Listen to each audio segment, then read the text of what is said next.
इस संसार के सारे बंधनों को त्याग कर अनंत जीवों के कल्याण के द्वार खोलने के लिए नीलकंठ वर्णी चल पड़े एक अद्वितीय कल्याण यात्रा पर।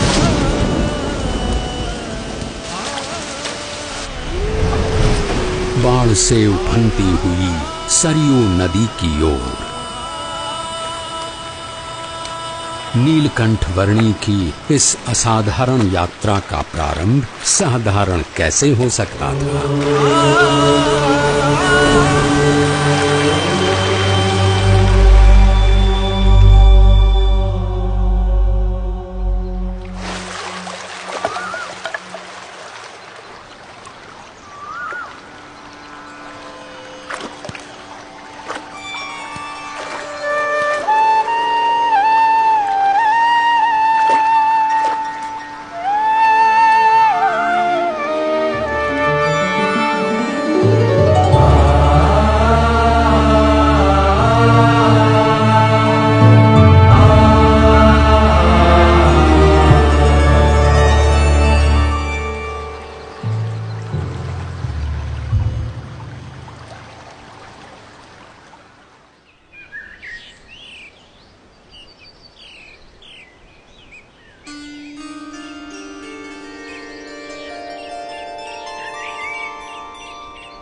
प्रकृति की गोद में पैदल चल पड़े केवल 11 वर्षीय नीलकंठ वर्णी अकेले थे, फिर भी रोमांचित थे, क्योंकि संसार के सारे बंधन दूर अयोध्या में ही छूट चुके थे। जैसे जल की बूंदें जल में ही मिलकर रह जाती हैं, वैसे ही वे मुमुक्षुओं के बीच रहना चाहते थे। और अब तो उनके चरण भी मुक्त थे, हर उस जगह तक जाने के लिए जहां वे जाना चाहते थे।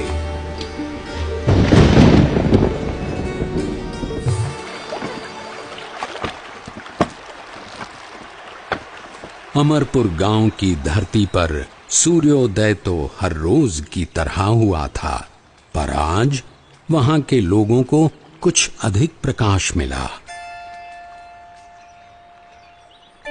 एक बाल योगी की कांति का प्रकाश।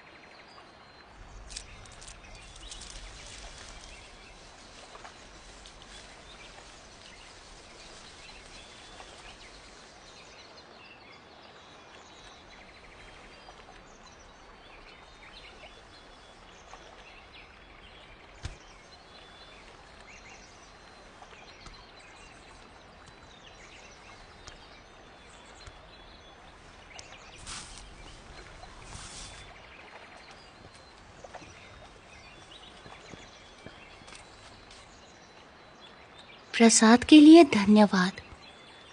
अब मुझे आगे जाने की अनुमति दीजिए।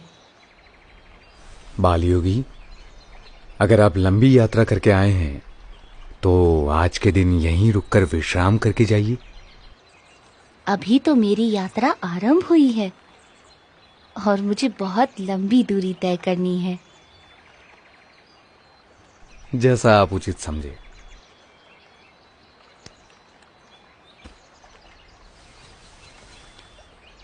ये लीजिए, शाम के लिए कुछ फल साथ ले जाइए। सुबह शाम की चिंता करनी होती तो संसार का त्याग ही क्यों करता। जो जीवन के अगले पल देंगे वे ही पल पल के लिए सब कुछ देंगे।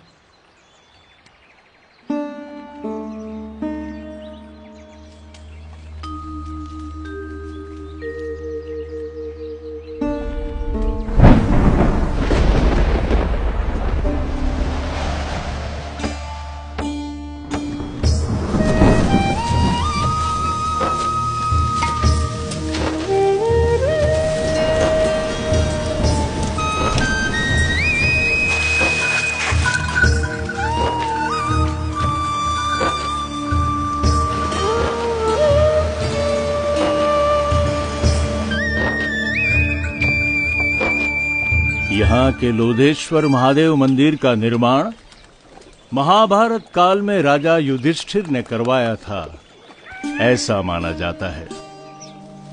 महादेव जी का यहाँ सदैव निवास है।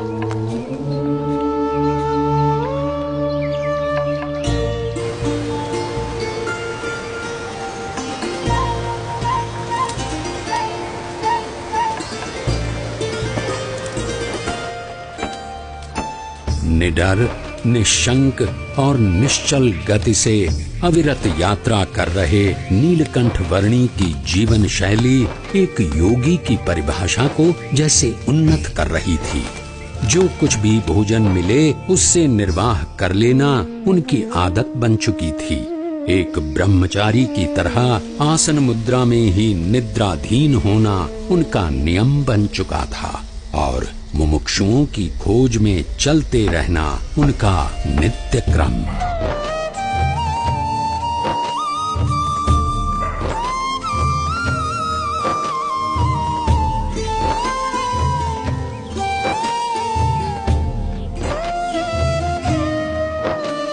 नैमिषारण्य की धरती पर जब नीलकंठ वर्णी का आगमन हुआ तब उनकी भेंट वहां वर्षों से योग साधना कर रहे मुनिगण से हुई।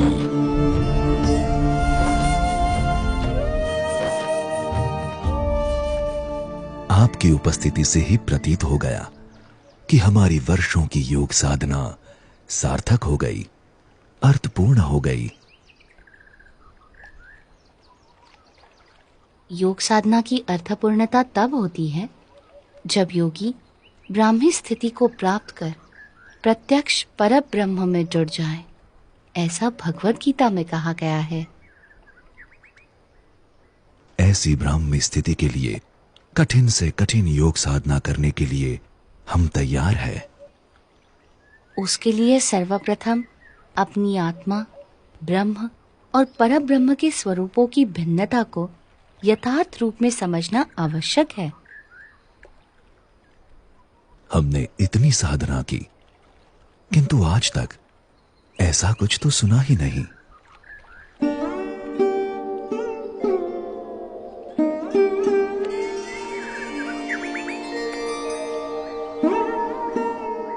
बालयोगी, आपके विचारों में कुछ नवीनता है। हमारी अभिलाषा है कि आप सदैव हमारे साथ यहीं रहें। वैसे भी इस नैमिषारण्य से अच्छा स्थान इस पृथ्वी पर कहीं नहीं है। ऋषिवर, जहां भी भगवान या उनके सच्चे ब्रह्म स्वरूप सतपुरुष की निश्रा है, वैसा हर एक स्थान नैमिषारण्य तीर्थ के समान ही है। नैमिषारण्य से चल पड़े नीलकंठ वर्णी सहजापुर आ पहुंचे।